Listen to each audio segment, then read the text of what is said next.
No one can narrate Africa's truth better than Africans themselves. For years, outsiders shaped the narrative. They spoke for us. They defined us. They told the world who we were and who we weren't. But that era is ending. A new voice is rising. A continent is reclaiming its story. And Burkina Faso is the proof. For decades, hardworking farmers lived the same reality. Sunrise to sunset, sweat on their brows, tools from another century in their hands.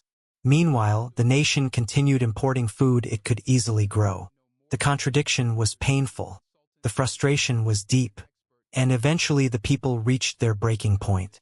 Then came Ibrahim Traoré, a young leader, a soldier with calluses on his hands and exhaustion in his eyes, just like the people he came from. But unlike those before him, he didn't begin with speeches. He started with conversations. Not in boardrooms, not in air-conditioned offices, but under trees, beside fields, on dusty roads, in the heat of the countryside where life is lived raw and real. And from those conversations came a decision that would shake the nation. Burkina Faso will feed itself. No more dependency, no more humiliation, no more waiting for handouts. But the real question was simple, almost too simple. Could they actually pull it off? Let's follow the journey. If you wake early enough in rural Burkina Faso, you notice something powerful. Before the sun heats the earth, before the markets grow loud, before the motorcycles fill the roads, the land is already moving. Men, women, children, each with their role.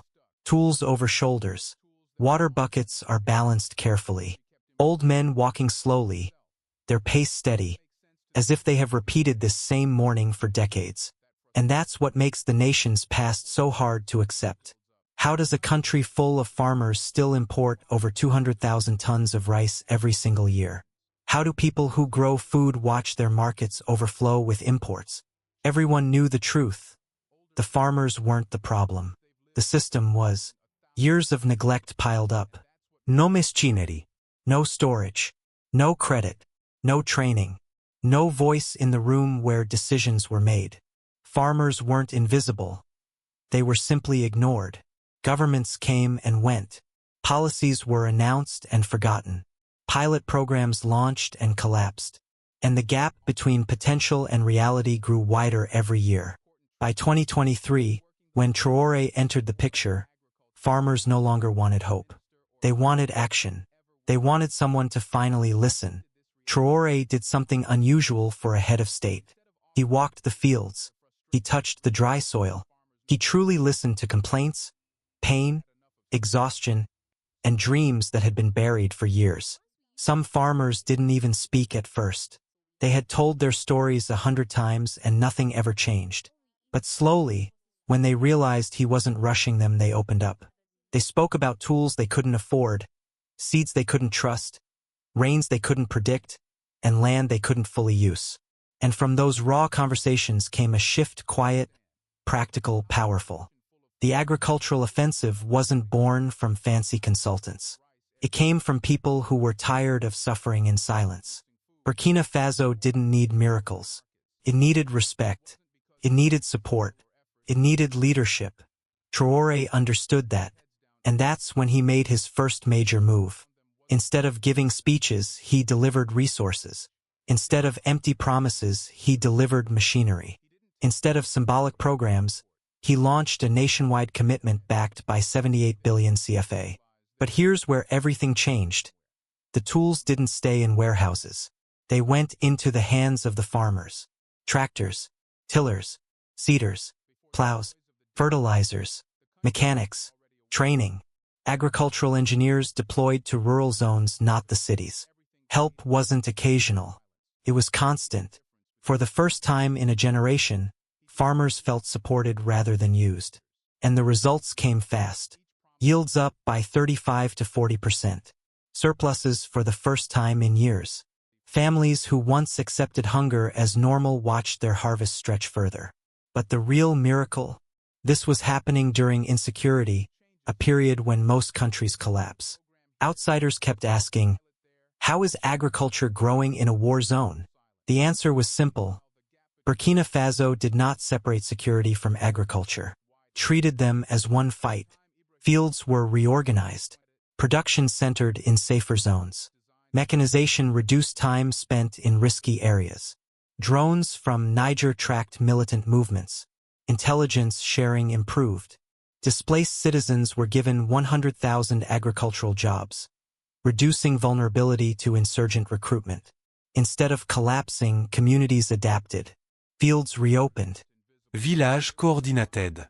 Agriculture became a form of resistance survival through strength. And as all this unfolded, a familiar name returned. A spirit awakened. A legacy resurfaced. Thomas Sankara. Today, when you speak with farmers or elders, they don't compare Traoré to recent leaders. They reach back to the 1980s, to the man who first taught them that Burkina Faso could feed itself. Sankara wasn't just a president. He was a mirror showing the people their true potential. He proved self-sufficiency was possible. He showed that dignity begins with the ability to feed your own nation. In 1987, Burkina Faso achieved food independence. Then Sankara was assassinated, and everything reversed. Dependency returned. Foreign influence regained power. Local seeds disappeared. Imports dominated again. Farmers felt the loss more than anyone. So when Traoré revived food sovereignty, it didn't feel new. It felt like returning to a road the nation was forced off decades ago. But this time, the people understand it more deeply, because they have lived the consequences of reliance. Mechanization transformed daily farming. Tasks that took a week now take a day. Land preparation sped up. Planting became faster. Efficiency grew. Stress reduced. And the government respected local realities. Small farmers got manageable tools. Larger cooperatives received heavy machinery. Engineers ensured nothing sat unused. For the first time in years, farmers expanded their ambitions. Hope returned quiet but powerful. But there is one more step: processing the food at home. Growing food is half the battle. Processing it is full sovereignty. Burkina Faso is now building tomato factories, mango processing units, rice mills, flour plants, poultry feed factories, potato processing centers. The tomato factory in Bobo Dioulasso is the clearest example. Not foreign-owned, not foreign-controlled, but 80% community-owned, 20% state-owned. This changes everything.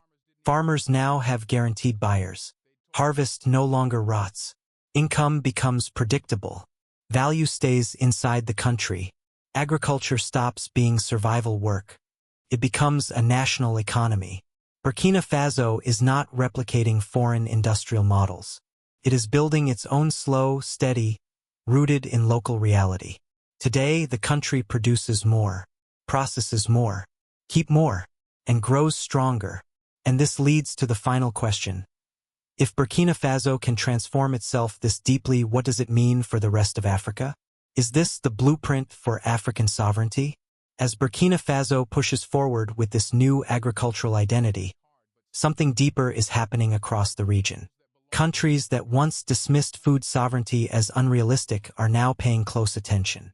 Leaders, farmers, and researchers from neighboring nations have begun visiting these mechanized fields, community factories, and reorganized farming zones.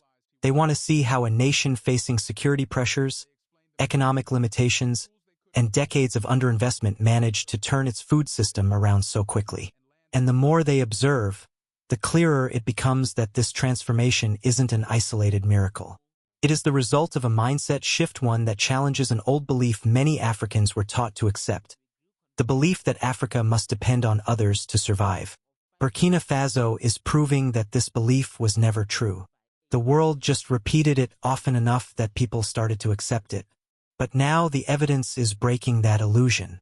Across West Africa, discussions once dominated by foreign consultants are now led by local voices.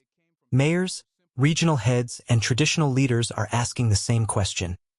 If Burkina Faso can achieve this, why can't we? And the answer is simple. There is nothing unique in Burkina Faso's soil that doesn't exist elsewhere. There is nothing extraordinary in its climate, its rainfall, or its geography.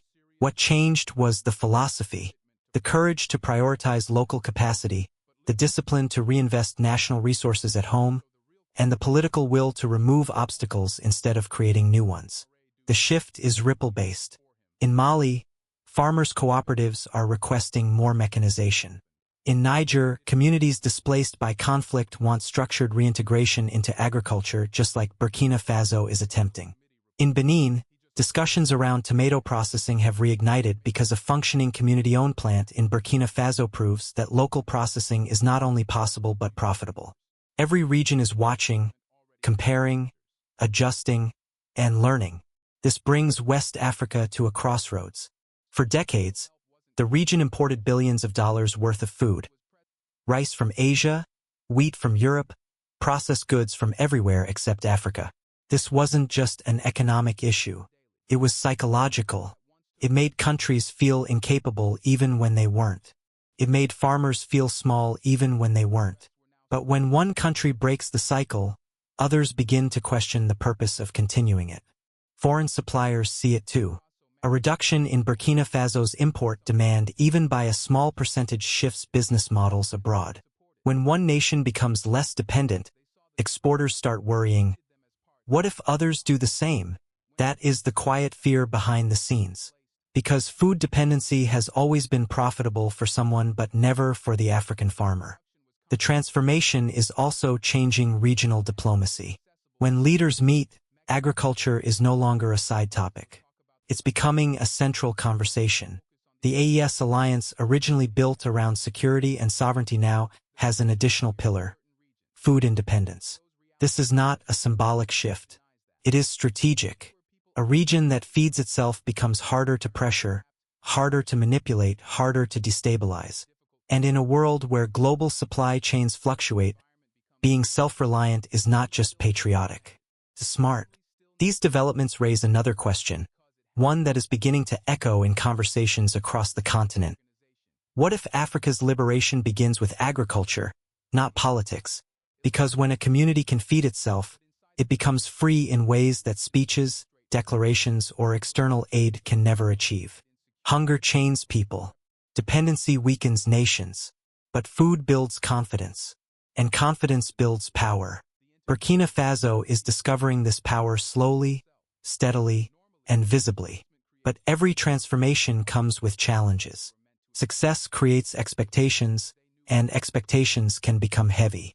As yields rise and factories expand, people will want more jobs, more processing centers, more land access, more support. And meeting those expectations requires planning, coordination, and discipline. The greatest threat to progress isn't failure. Its momentum is slowing down. Its leadership losing focus. Its institutions returning to old habits. The real test is not how the transformation begins, but whether it can continue when enthusiasm fades and reality becomes harder. That is the next frontier for Burkina Faso. How to turn a successful agricultural campaign into a permanent system. How to ensure the gains of today don't disappear tomorrow. How to protect farmers not only from insecurity but from market shocks, climate shifts, and political instability. And this leads us to a deeper question, one that connects the past, present, and future of the Burkinabe people. Can a nation truly secure its sovereignty if it cannot guarantee its food? This is the question shaping policy behind closed doors. It's the question farmers discuss at the end of long days. It's the question young people explore in classrooms as they rethink what their future could look like. Because once a country takes even one step toward feeding itself, turning back becomes unthinkable. And so, the story continues not just inside Burkina Faso but across an entire region beginning to awaken. Let us know in the comments.